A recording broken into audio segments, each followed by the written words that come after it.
All right, how's it going? So there's been some controversy with S5 blades.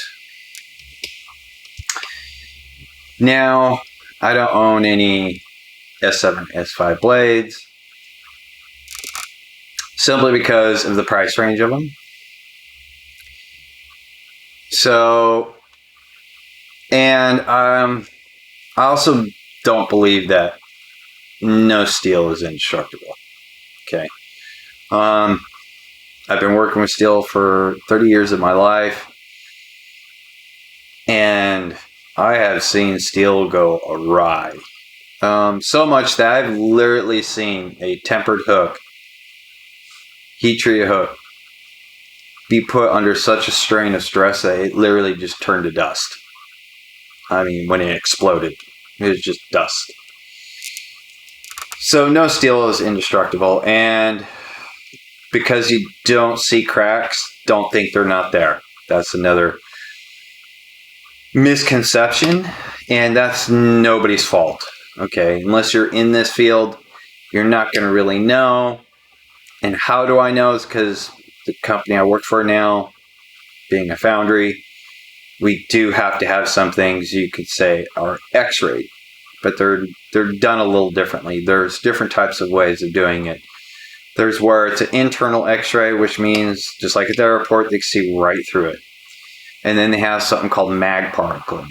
It's short for magnetic induction testing. It's a non-destructive test. So what they do is they create a magnetic field around ferrous metals, spray a fluid on top of it, and then they go over it with a UV light, and lo and behold, it will show a crack. You could be looking at something where you literally think there's no crack, but our naked eye can't pick it up. It's so minute. But with this machine, instantly we'll pick it up. And we used to have a certified person come in and do it, but they no longer do it, so we have to source out because the owner of the company actually owns the machine. But you have to be certified to clear that the casting has no cracks, and he doesn't want that responsibility, so we don't do it anymore. But like I said, I don't believe that no steel is indestructible.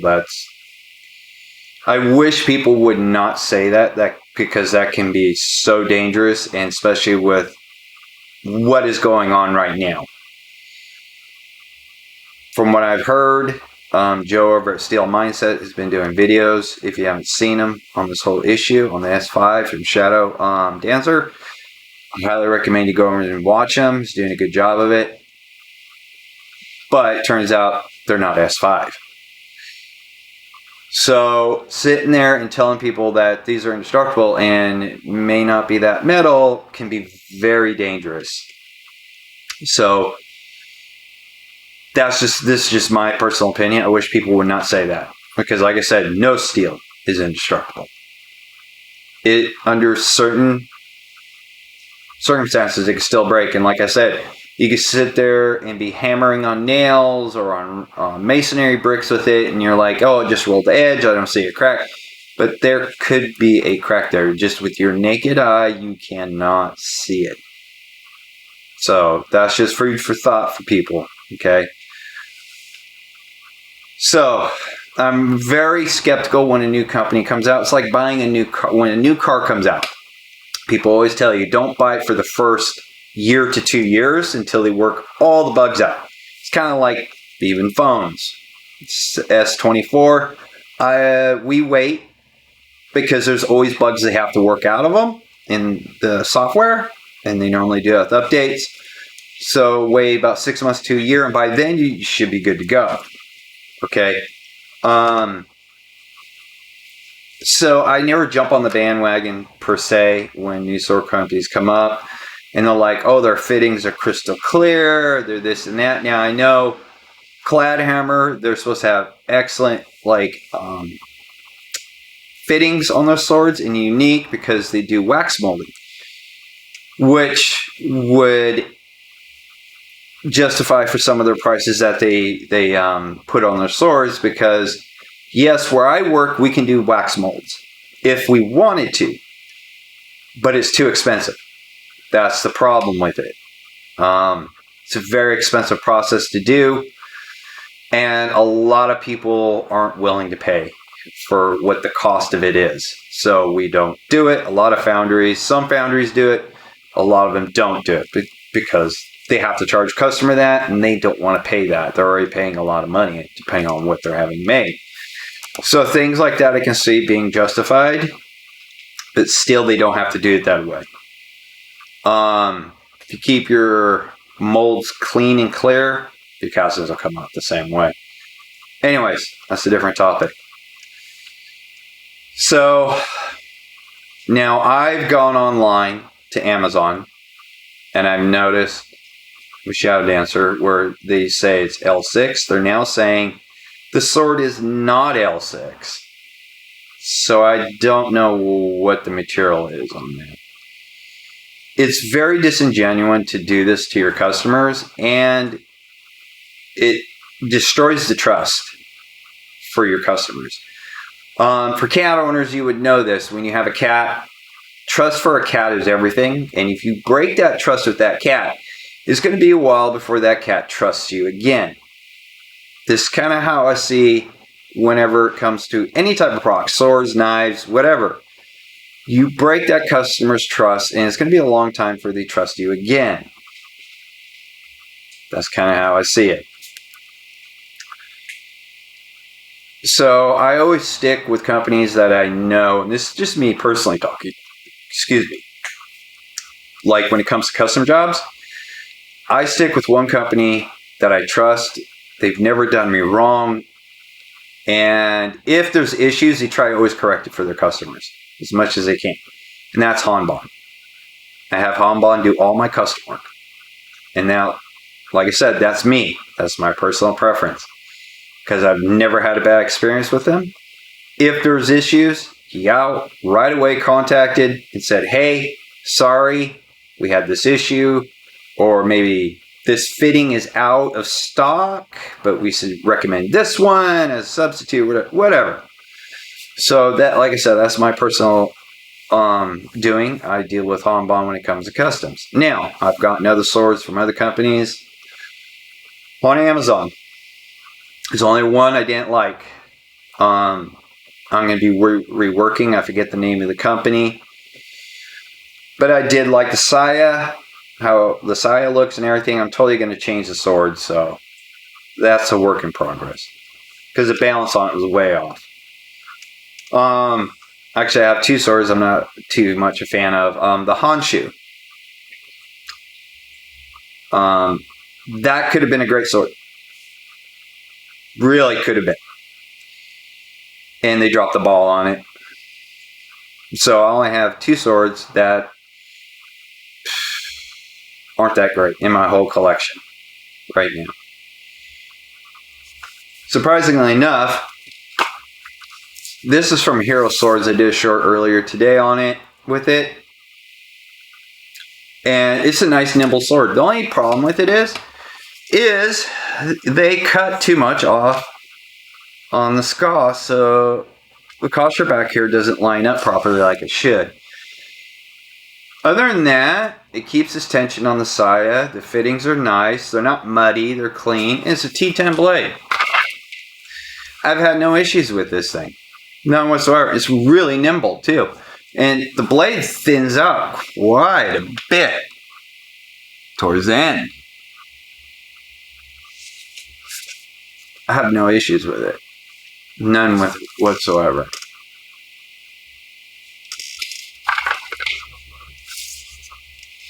Another sword that I got off of Amazon, which for the longest time I was reluctant to pull the trigger on it, and I'm glad I did, is my Sawadi flying, my dragonfly.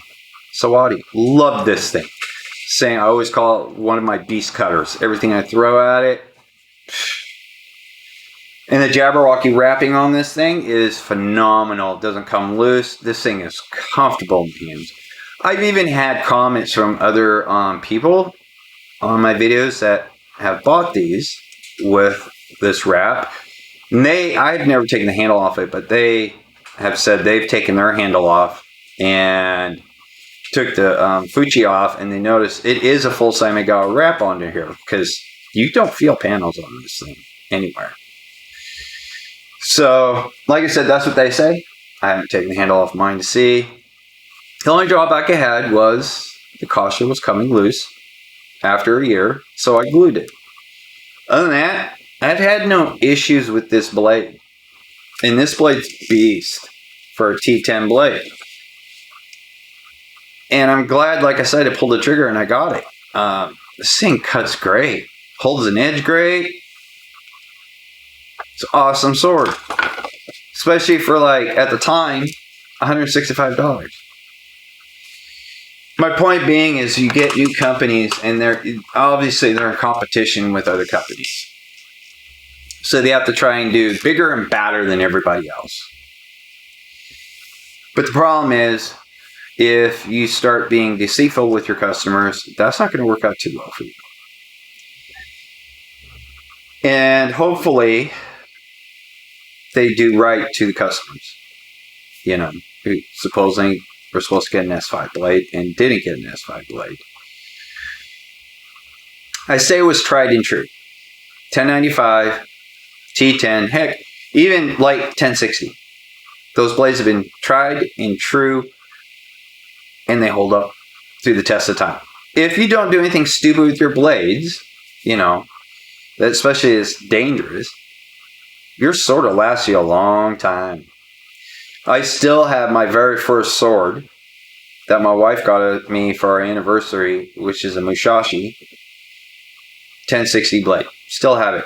And the only thing wrong with it, after, gotta want to say 16 years, is one of the seppas is loose.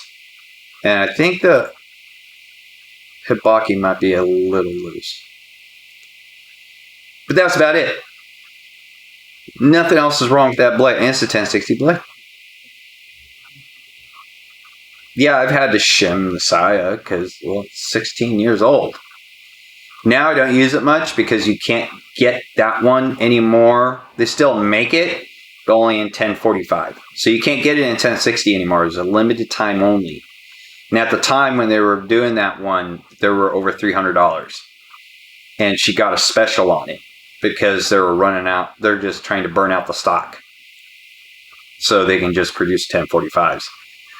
And now they're under their other brand, Musha. So, because Musha deals a little bit more with just the 1045s, I do believe. Whereas Musashi does 1060 and some 1045s. Not 100% sure. I know they do 1060 though. So do you need a super steel? No. This is my personal opinion. I don't think you do. I do own one L6 blade. It's okay. It's not super fancy. I do like how they did the polish on it. It's from Murasami. Did find out with those, they put a really fine edge on those blades though. So when I was just cutting water balls, it chipped the edge up in two places. So I had to fix it. And needless to say, I wasn't happy about that. And I had just gotten the blade. So, yeah. Sword doesn't have to be that sharp. Seriously, it does. Unless you're trying to cut poodles and that's all you're going to do. Sword doesn't have to be that sharp. And it was just soda bottles I was cutting. And it chipped it out. That's a little too much. So that's the only L6 blade I own. The rest of my stuff, T10, 1095. Excuse me. And I do have some 9260s, which is a good steel. I would recommend anybody who's just getting into it, get a 9260 spring steel blade. So if you do a bad cut, the blade will just spring back into place for you. You don't have to worry too much of it taking a set. So until you get really comfortable with cutting, that's what I would suggest. And you can get 9260 blades reasonably at a fair price. Okay, you can even go 1060. 1060 has a little bit more flexibility. It's not really a spring steel, but it does have some flexibility more to it than a 1095 or a T10 blade. So either of those two, and you're not going to, that way too you can see if you even enjoy it. And you're not out a lot of money. But that's my suggestion for anybody. So, the whole thing with the S5. Where it's going to go, how it's going to turn out for people, it's hard to say. Like I said, hopefully they do these people right who thought they were going to get an S5 and didn't get an S5. As far as a company, that can destroy a company like right now. Like I said, it's like breaking the trust with the cat. It's going to be a while before people, I think, are going to trust them again, unfortunately. Because I hear their fittings are nice, they have unique fittings, everything, but if you're not honest, straightforward with your customer, that don't mean jack diddly. Really doesn't. So. Well, that's all I have for you guys. Alright, so update on the short film. Supposed to get it done this spring, didn't happen. Some things came up, so now I'm looking for someone else to possibly take the other role. So it's going to be a little bit longer than I thought for us to get this up and going. We got the location. I have all what needs to be shot in sequence that I want. So it's just trying to find a replacement now. Which these things happen, and hopefully I can, because I do have another idea for another short film, which I have to write the script for, because that one's going to entangle the dialogue, and I also need a bigger cast. So hopefully I can find people to fill those roles, and we get that rolling and going towards maybe the end of summer. And because I'm still going to have to, after I get the first one done, I still got to find locations. So, and we're trying to do this where it's free. Because, yeah, we don't have the money to rent places out. So, just thought I'd give everyone a heads up on, the short film. Because I know everybody's been waiting. In fact, I have a coworker at work asking, have you been able to get it shot yet? Because he's eager to see it too. So, everyone, if you've been waiting for that, please be patient. Things come up, things happen. And then we had, during spring, we had snow dumping up the hill, and we actually have to go up there to film it. So now that we're not going to have that, I have to find a replacement possibly. So we can, and then train that person in choreographing the whole thing. And then we can shoot. Yay. So for people who think just doing short films is easy, it's not. There's a lot involved. So that's all I have for you guys. Like I said, for all of you who did buy these S5 blades, hopefully it gets resolved. And they do you guys right. So I'll see you guys later.